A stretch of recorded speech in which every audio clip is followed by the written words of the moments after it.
Nosotros no somos lo que pensamos, nosotros somos lo que sentimos. Por eso vamos a hablar de las emociones. Nuestras creencias más profundas son las que generan nuestros pensamientos. Y nuestros pensamientos generan nuestras emociones. Esas emociones nos llevan a tomar acciones y finalmente son las acciones las que producen los resultados. Imagínate que cuando me hice consciente de esta información, pensé que tenía que empezar por el principio, por las creencias. Entonces me empezó esa frustración de cuáles son esas creencias limitantes, cuáles son mis creencias y tratar de ir al fondo a investigar mis creencias para cambiarlas. Y se me hizo bastante difícil, por no decir que imposible.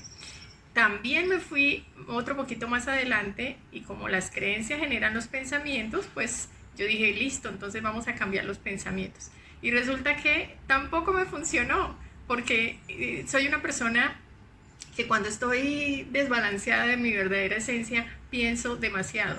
Y pienso y pienso y pienso, de manera que identificar pensamientos negativos que estuvieran afectando mis resultados me resultó bastante difícil, la verdad. Entonces también perdí mucho tiempo, por no decir qué años, intentando encontrar cuáles eran esos pensamientos que me frenaban, que me limitaban. Además porque el tema de los pensamientos pues estuvo muy de moda o está muy de moda aún acerca de que los pensamientos, que mentalidad positiva, que piensa positivo. Y ahí trabajé por mucho tiempo. Hasta que finalmente, después del pensamiento, lo que genera son emociones. Y resulta que te quiero compartir que ahí sí me conecté y ahí me ha sido más fácil identificar los pensamientos, los sentimientos, las emociones que estoy teniendo y trabajar en las emociones de manera que se haga el proceso a la inversa. Cambiando mi emoción, puedo modificar mi pensamiento y de tanto modificar pensamientos y generar nuevos pensamientos, se irán desapareciendo las creencias y por ende también hacia adelante modificando las emociones voy a cambiar también las acciones y los resultados. Esa es la primera parte de lo que te quiero compartir hoy. Entonces, ¿cuál es la tarea? ¿Cuál es mi tarea diaria? Identificar cuáles son esas emociones que me desempoderan y cuáles son las emociones que me empoderan para tomar conscientemente la decisión de cuáles emociones permito que hayan en mi vida. Las emociones que me empoderan, pues es porque generan una frecuencia de vibración alta y las que me desempoderan son esas que generan frecuencias de vibración baja y eso es lo que atraemos. Esa es la ley de la atracción, que de acuerdo a esas emociones y a esa frecuencia en la que vibremos, eso es lo que atraemos. Somos energía, todo es energía, nuestros pensamientos son energía y nuestras emociones también son energía. Fue para mí muy interesante descubrir el mapa de conciencia de un autor que se llama David Hopkins.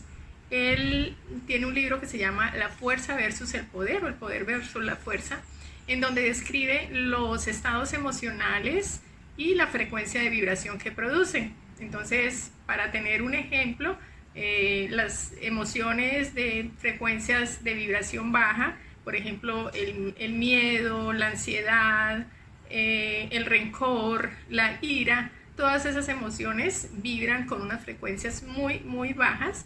Y por el contrario, emociones como la compasión, la generosidad, la gratitud, el amor, el optimismo generan frecuencias de vibración alta. Entonces, ¿cuál es la clave?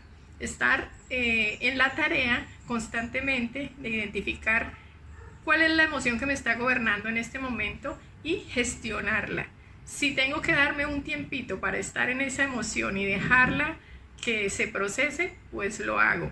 Pero lo importante aquí es no quedarse en esa emoción, sino gestionarla rápidamente para transformarla y pasarnos a las emociones que generan esas frecuencias de vibración alta en la que queremos estar. Esas diferentes emociones, de acuerdo a la vibración que tienen, nos cambian totalmente nuestra visión de la vida y nuestra visión incluso de Dios.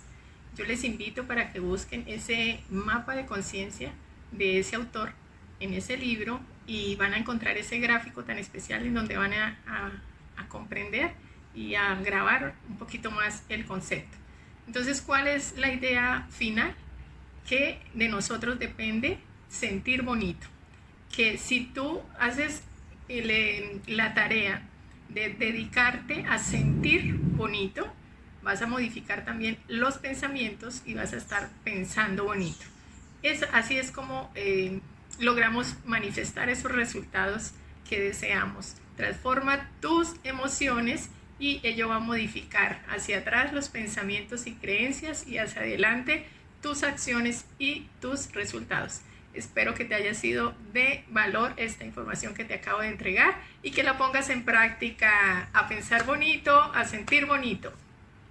Chao.